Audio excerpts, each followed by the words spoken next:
2025 මැයි මාසෙදී ලැබුණු මූලික වැටුපට නොවේයි 2027 ජනවාරි වල ලැබෙන මූලික වැටුපට අදාළව තමයි එතන සිට වැටුප් සකස් කළේ. අපේ රටේ ඉන්න මේ ශ්‍රේණි වෛද්‍යවරුන්ට 52935 තිබුණු මූලික වැටුප රුපියල් 82547 දක්වා වැඩි වෙලා තිබෙනවා.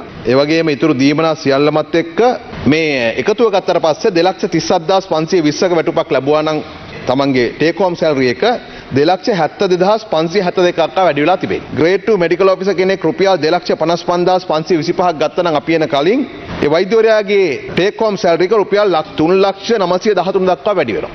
ග්‍රේඩ් 1 මෙඩිකල් ඔෆිසර් කෙනෙක්ගේ ඉලක්කම් 6ක මූලික වැටුපක් ඉතිහාසයේ පළවෙනි වතාවට ලැබෙන්නේ මේ ජනවාරි මාසයේ ඉඳලා 1,11,193ක් ලැබෙනවා. මේ ග්‍රේඩ් 1 මෙඩිකල් ඔෆිසර් කෙනෙකුට මීට කලින් රුපියල් 3,06,025ක් ලැබිච්ච කෙනෙකුට දැන් ටේක් හෝම් සැලරි එක රුපියල් 3,60,703ක් ලැබෙනවා. 713ක් ලැබෙනවා. මූලික වැටුප් වැඩි කරා, ඒ මත පදනම් වල දීමනා වැඩි කරා.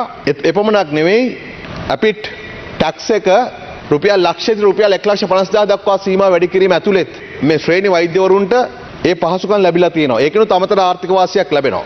රීබිල්ඩින් කටයුතු වෙනුවෙන් යලි ගොඩනැගීමේ කටයුතු වෙනුවෙන් අපි අමතර වශයෙන් රුපියල් බිලියන 500ක් වෙන් කරලා තිබෙනවා. හැබැයි එහෙමයි කියලා අපි මේ කිසිදු ආකාරයේ මූලික වැටුපක් අමතර දීමනාවක් කපන්න කටයුතු කළත් නැහැ. දිත්වා සුළුකුණාටුවෙන් සති 6ක් ගත වෙන වෙලාවේ මේ ජනවාරි මාසයේ ඉඳලා මේ වෛද්‍යවරුන් ඉඳලා අනිත් හැම දිනාටම ඒ වැටුප් වැඩිවීම ලබා දීලා තිබෙන්නේ. ඒ නිසා කරුණාකරලා මම රජයේ වෛද්‍යවරුන්ගේ සංගම විශේෂයෙන් කියන්න කැමතියි. රෝගීන් බිල්ලට තබාගෙන මේ වගේ අසාධාරණ වැඩ වර්ජන කරන්න එපා. මේ විදිහට දිගටම වැඩ වර්ජන කරමින් ජනතාව බිල්ලට ගන්න රජයේ වෛද්‍යවරුන්ගේ සංගමය කරන උත්සාහය අතරම අපි හෙලා දකිනවා. මම සමස්ත වෛද්‍යවරුන්ට, ශ්‍රේණි වෛද්‍යවරුන්ට, විශේෂ වෛද්‍යවරුන්ට, පරිපාලන වෛද්‍යවරුන්ට ඒ හැම දෙනාගේම ඉල්ලීමක් කරන්න කැමතියි. අපි ඔබට ලබා දී යකේ සියලු දේවල් ලබා දෙන සූදානම් ආර්ථික වර්ධනයත් එක්ක.